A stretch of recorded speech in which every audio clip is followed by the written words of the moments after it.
For days, questions have been swirling about President Trump's plans to use Buckley Space Force Base as part of its mass deportation efforts. Well, tonight we are getting some of our questions answered. Denver 7's Brandon Richard begins tonight. Well, like everyone else, Congressman Jason Crow said he had a lot of questions about how Buckley Space Force Base here in Aurora would be used in the president's mass deportation plan.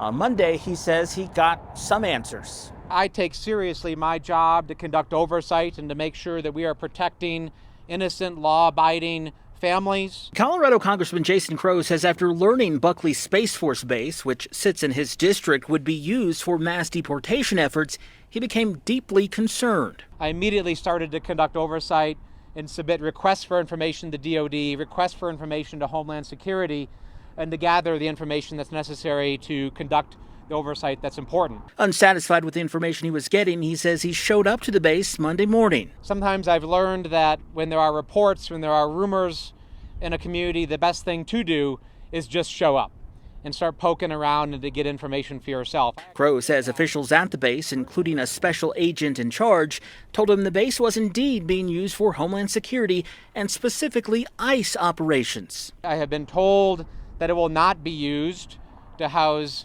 immigrants and detainees, that it will only be used as a staging location for law enforcement and a coordination center for ongoing operations. Crow says he didn't see anything suggesting that immigrants would be detained at the base. He says if that were to happen, he'd not only be concerned about potentially law-abiding immigrants being detained, but also how it would jeopardize the mission here and how it would pull from resources of the personnel here who are doing the no-fail national security mission.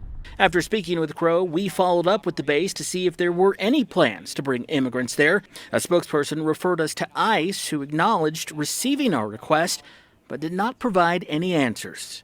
In Aurora, Brandon Richard, Denver 7.